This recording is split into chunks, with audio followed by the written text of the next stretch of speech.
13 फरवरी 2011 जब रात को 12 बजने में यानी कि वैलेंटाइंस डे शुरू होने में बहुत कम से भी बहुत कम समय बाकी था, तब लोखंडवाला के हैंगलाज रोल पर रोल खाते हुए मैंने ठान लिया था कि सबसे पहले उसे वैलेंटाइंस डे मैं ही विश करूंगा और आज रोल के पैसे भी मैं ही दे दूंगा। इसलिए मैंने उस दिन वेज रोल ऑर्डर किया था और ये सोचते सोचते 12 बज गए और मेरे मुंह से तुरंत गोली की तरह निकला, हैप्पी वैलेंटाइंस डे मैम।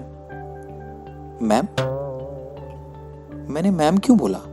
खैर, उसने कोई प्रतिक्रिया नहीं दी और जब कोई प्रतिक्रिया ना दे तो हम भी ऐसे ही दिखाते हैं जैसे कुछ हुआ ही ना हो। सबसे पहले मैंने आपको विश किया ना।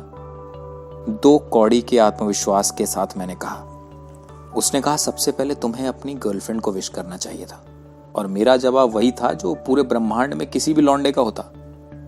अपनी कोई है ही नहीं। लेकिन मेरा जवाब सच्चा था। मेरी आंखों में सच्चाई देखकर वो बोली, अपना बीबी पिन दो। मैंने सोचा एटीएम पिन मांगती तो अपने साथ साथ 4 दोस्तों का भी दे देता, पर ये बीबी पिन किस भला का नाम है? उसने थोड़ी करारी आवाज में कहा, अपना फोन दो। और मेरी जेब से फोन निकालते ही वो हंसने लगी और बोली, ये तो 3315 है। मैंने कब कहा N95 है?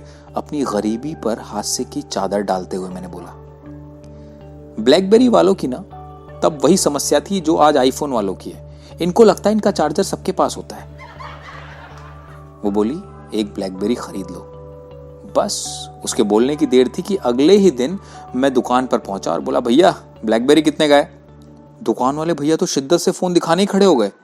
मैंने बोला, भैया मैंने सिर्फ रेट पूछा है। वो बोला, कौन सा मॉडल? मैंने कहा, सबसे सस्ता वाला। उन्होंने कहा 10,000। मैंने फिर कहा, भैया सबसे सस्ता वाला। उसने थोड़ा आगे झुक कर कहा, फिर पेजर ही ले लेना। गुस्सा तो बहुत आया, पर इश्क हमेशा गुस्से पर भारी पड़ता है। मैं भैया को मुस्कान देकर निकला ही था कि 2 दोस्त टकरा गए। अब उत्तर प्रदेश के लौंडे की आशिकी कम से कम 2 दोस्तों की बलि तो लेती ही है। बस फिर क्या था, अगले ही पल दोस्तों की जेब खाली थी और मेरी जेब में ब्लैकबेरी। फोन ले जाकर सीधा मैडम के हाथ में ऐसे दिया जैसे डायमंड रिंग हो, लेकिन उनकी नाजुक कलाइयों के बीच से ब्लैकबेरी फिसलता हुआ मुंह के बल जा गिरा। लेकिन तुम्हारे भाई की प्रतिक्रिया ऐसी थी जैसे पेजर ही गिरा हो। आखिरकार बंबई एक्टर बनने आए थे, सो कहीं से तो शुरुआत करनी थी। उसने फोन उठाया और ब्लैकबेरी में अब भी सांस बाकी देखकर मेरी सांस वापस आई। उसके बीबीएम पर खुद को ऐड करवा के मैं निकला ही था कि बीबीएम पर एक हार्ट आया, कुछ ऐसा। उस हार्ट को देखता देखता बिना बात ऑटो रिक्शा में सारे रास्ते ऐसे मुस्कुराता रहा जैसे कि एयर होस्टेस। और ऑटो से उतरते याद आया, अरे रिप्लाई तो किया ही नहीं। और ये सोचकर जैसे ही जेब में हाथ डाला, सिवाय ऑटो के पीछे भागने के और कोई रास्ता न बचा था। ऑटो जा चुका था और मेरा ब्लैकबेरी भी।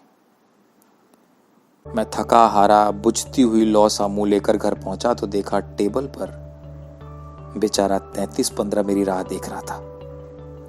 मैंने झट से 3315 फोन उठाया और उसे SMS किया, I forgot my blackberry in auto rickshaw. थोड़ी देर में रिप्लाई आया, फक यू। और उसके आगे 3 सैड स्माइली ये बता रहे थे कि मुझसे ज्यादा दुखी वो है। और उस दिन जीवन में पहली बार मुझे एहसास हुआ कि आज तक जितनी लड़कियों ने फक यू बोला है, उनका सच में मतलब फक यू ही था, सिवाय इस वाली के। टाइम देखा तो वैलेंटाइंस डे खत्म हो चुका था और मेरी लव यू बोलने की तैयारी शुरू।